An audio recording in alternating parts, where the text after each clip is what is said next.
No capítulo 1111 tivemos um Luffy completamente Looney Tunes mais uma vez, dando risadas com Dory e Brog enquanto lutam com alguns dos Gorosei. O que nos faz se perguntar se esses velhos são oponentes à altura do Luffy nesse momento da obra. Lucy está totalmente ferido, mas ainda respirando, como já era esperado devido à sua fruta Zoan mítica. Ele dá um fator de cura mais aprimorado que o normal. Será que ele ainda vai dar trabalho nesse arco? E o que o robô gigante quis dizer com "sinto muito, Joy Boy"? Qual o contexto dessa frase? Essas são apenas algumas das perguntas e informações que tivemos nesse capítulo. E é claro que eu estou falando bem superficialmente sobre isso agora. Vamos analisar aqui ponto a ponto de mais um capítulo acima da média de Egghead. E fala pra mim, pra vocês, Egghead já pode ser considerado o melhor arco do Novo Mundo? Pra mim, cara, já é uma discussão muito boa e eu tenho uma opinião sobre isso. Tem também o fato do Oda ter anunciado a pausa de 3 semanas. Ele deixou uma mensagem e eu vou tentar aqui entender o que isso impacta para One Piece no geral, até o fim da obra, no sentido de como o Oda vai lidar para escrever esse mangá mesmo não estando muito bem da saúde. Mas antes de mais nada, sejam muito bem-vindos aqui no canal Supernovas, o canal favorito do Eiichiro Oda. Meu nome é Isaac e depois da intro a gente começa essa análise.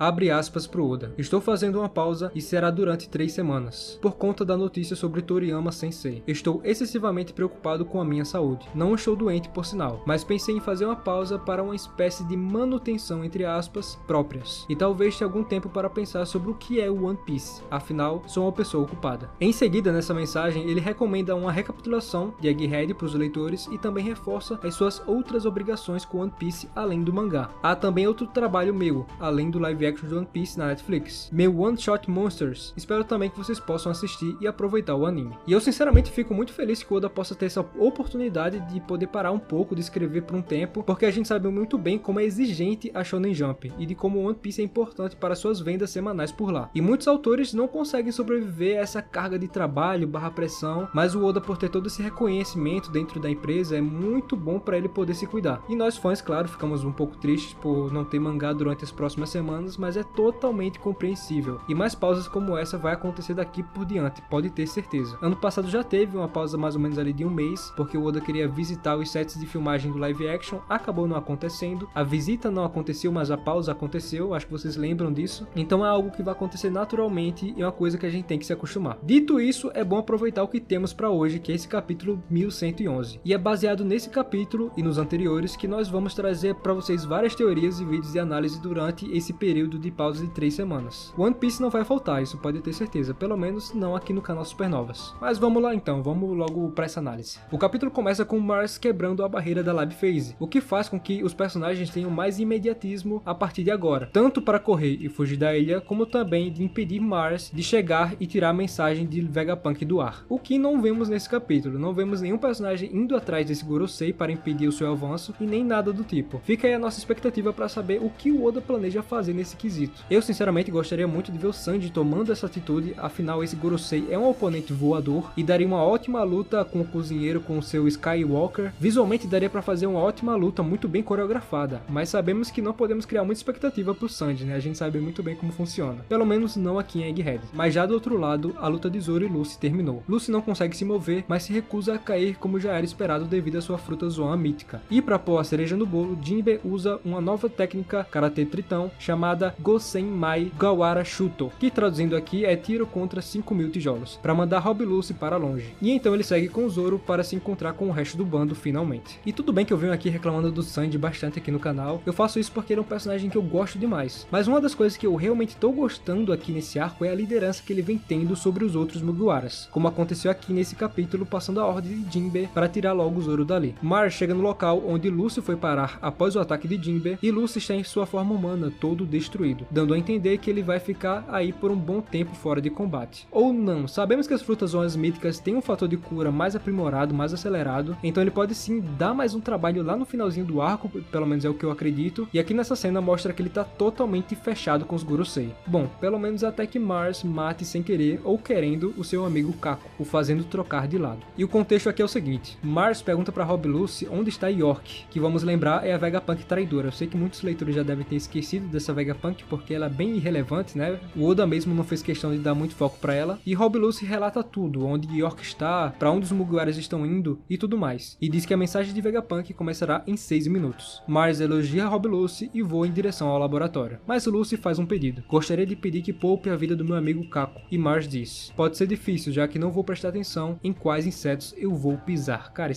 essa frase aqui é absurda. E é claro que Rob Lucy entenderia caso o seu amigo morresse em algum momento de fogo cruzado, já que ele é um servo do governo mundial, faz tudo o que eles querem sem mais nem menos. Mas tudo aqui tem um contexto. Dependendo do contexto da morte de Kako, eventualmente as coisas podem mudar de cenário. Aquele que foi um dos caras que atrasou a fuga dos Mugiwaras em Enies Lobby pode ser o cara que irá ajudar os Mugiwaras a fugir. E sinceramente isso é algo complicado de se imaginar. Mas não seria a primeira vez que a gente veria um vilão tendo uma redenção nesse mangá. Vamos ficar bem de olho nisso aí. Enquanto isso, Luffy está muito feliz cumprimentando Dory e Brog, e eles perguntam a Luffy porque ele de repente se parece com o deus que era conhecido entre os gigantes, mas Luffy não entende do que eles estão falando. Sandy já havia dito a Dory e Brog para levar Luffy até o fundo da ilha, e aqui é aquilo que eu falei, né? Mais uma cena do Sandy dando ordens, e é mostrado um mapa com a localização atualizada de todos os personagens da ilha. E sinceramente, cara, eu tava precisando muito desse mapa que o Oda geralmente faz em todos os arcos. Eu admito que eu já tava ficando um pouco perdido, me perguntando onde todos os personagens estavam, e em que ponto da ilha eles se encontravam. E aqui a gente pode ver claramente todos os grupos, aonde eles estão e para onde eles estão indo. E agora que encontraram Luffy, Dory toca um berrante para sinalizar a retirada de todos os gigantes da ilha de Egghead. E cara, vocês perceberam como é contagiante a alegria dos gigantes? A alegria deles estarem ali, mesmo que estão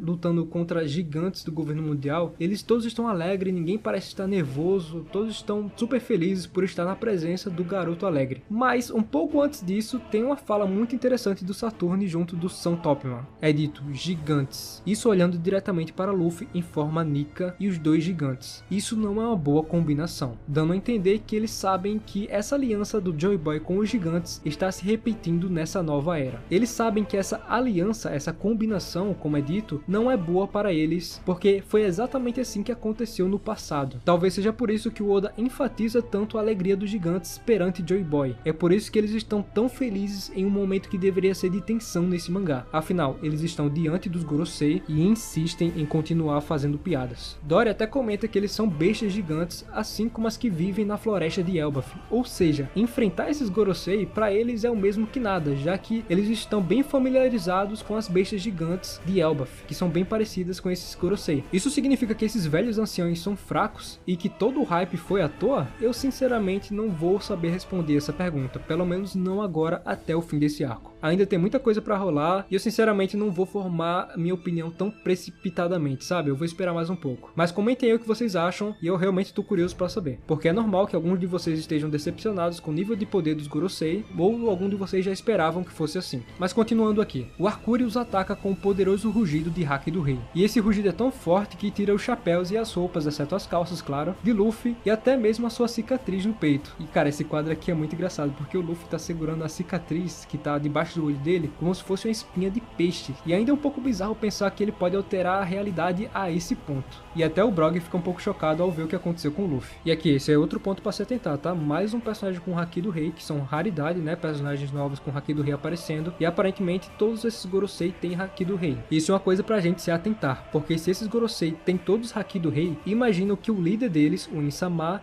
tem. Possivelmente o principal ponto de poder do Insama é o Haki do Rei, sendo ele o mais absurdo da obra. E bate exatamente com aquele discurso que o Kaido falou pro Luffy lá no arco de Wano sobre o Haki do Rei ser muito mais importante para a dominação do que um Akuma no Mi. E esse Haki do Rei do Arcuri atinge até os navios da marinha, alguns marinheiros desmaiam, então ele transforma duas de suas presas em lâminas e ataca Luffy, mas Dory e Brog usam o Svalin, escudo solar, para bloquear o ataque de Arcuri. E aqui, Svalin é um escudo lendário na mitologia nórdica que fica na frente do sol protegendo o mundo de seu calor. Então aqui ó, outra referência que o Oda pesquisou pra pôr aqui na obra. E cara, isso aqui foi muito legal. Esse Svalin eu realmente não conhecia e foi um detalhe muito bom que o Oda buscou pra pôr aqui. Então Dory e Brog usam juntos o ataque Separação para empurrar o Arcuri para trás. E que ataque, hein? Saturn ataca Dory e Brog cuspindo bolas de veneno neles, mas Luffy conjura um taco de beisebol e um boné e rebate todas as bolas de veneno. Cara, isso aqui é muito absurdo. O Luffy tem tanta coisa pra fazer com essa quebra de realidade que é até complicado cansada de imaginar qual é o limite dessa fruta. As bolas de veneno causam uma enorme explosão que acertam Saturno, Arcuri e Júpiter, e daí Luffy, Dory e Brog correm enquanto os 3 membros do Goroseis começam a se recuperar. E Luffy diz: eles não sofreram nenhum dano de novo, eles devem ser imortais. E Dory e Brog falam uma frase que é muito interessante: não ouvimos falar de nenhum poder ou raça que possa fazer isso. E é bom escutar os gigantes falarem isso, já que a raça deles possui muita tradição e conhecimento. Consequentemente, eles conhecem lendas de seres antigos, como a lenda de Joy Boy e a grande serpente vermelha. Então o fato deles falarem sobre não conhecer seres que possuem esse poder de recuperação e esse poder regenerativo é muito curioso. E aqui a gente começa a teorizar por que esses seres são imortais, por que eles não levam dano. E aqui eu vou relembrar uma teoria que a gente trouxe no vídeo de capítulo passado, que ainda pode ser utilizada para tentar entender como é que eles se recuperam dessa forma. O círculo na sala de Marejoa nos fez se perguntar se na verdade os monstros e os corpos que estamos vendo em Egghead não são na verdade uma